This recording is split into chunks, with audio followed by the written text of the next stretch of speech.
శ్రీవారి నైవేద్య విరామ సమయంలో హీరో సప్తగిరి ఎమ్మెల్యే గురజాల జగన్మోహన్తో కలిసి స్వామివారిని దర్శించుకుని మొక్కులు చెల్లించుకున్నారు. వీరికి ఆలయ అధికారులు స్వాగతం పలికి దర్శన ఏర్పాట్లు చేశారు. దర్శనం అనంతరం రంగనాయక మండపంలో వేద పండితులు వేద ఆశీర్వచనం అందించగా టీటీడీ అధికారులు స్వామివారి పట్టు వస్త్రంతో సత్కరించి తీర్థ ప్రసాదాలు అందజేశారు. తిరుమల శ్రీవారి దర్శనం అద్భుతంగా జరిగిందని తెలిపారు. గత ఎన్నికల్లో చిత్తూరు ఎంపీ సీటు కోసం ప్రయత్నించానని, అయితే చిన్న వయసులో ఎందుకని అగ్రనేతలు తెలపడంతో పార్టీ కోసం పనిచేశానన్నారు. తాను పెళ్లిగాని ప్రసాద్ సినిమాలో హీరోగా నటిస్తున్నానని, ఆ సినిమా వచ్చే నెలలో విడుదలవుతుందని తెలిపారు. అంతేకాకుండా గోల్డ్ మ్యాన్ అనే సినిమాలో కూడా నటిస్తున్నట్లు తెలిపారు.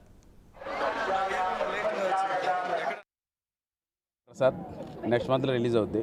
ఆ సినిమా చూస్తే అందరికి పెళ్ళి అవుద్ది. నెక్స్ట్ గోల్డ్ మ్యాన్ అని ఈ 2 సినిమాలు ఉన్నాయి. తప్పకుండా మంచి సినిమాలు వేస్తున్నాను. పెళ్లిగాని ప్రసాద్ సినిమా స్క్రిప్ట్ ఓకే చేసింది మాత్రం మా జగన్ అన్న, చిత్తూరు ఎమ్మెల్యే గారు. థ్యాంక్ యూ అన్నా. అవును, డెఫినెట్గా అన్నింటిలో మన ముద్ర ఉంటుంది, మా ఎలక్షన్లో కూడా.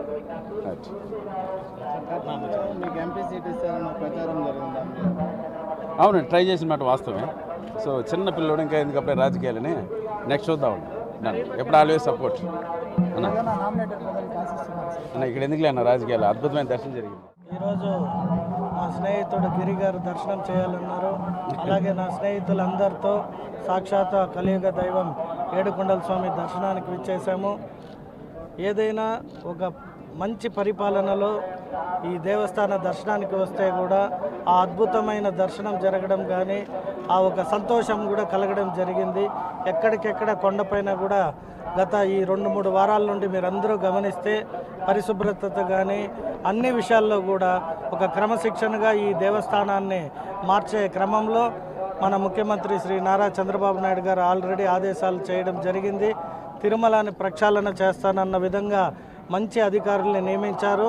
సో వచ్చే ఎవరైతే దేవస్థానాన్ని దర్శనానికి విచ్చేస్తున్నారో ఎక్కడెక్కడి నుండో వచ్చే వారికి ఎటువంటి ఆటంకాలు కలగకుండా వారికి కావాల్సిన అన్ని సదుపాయాలు సమకూర్చడం ప్రభుత్వ బాధ్యత. అలాగే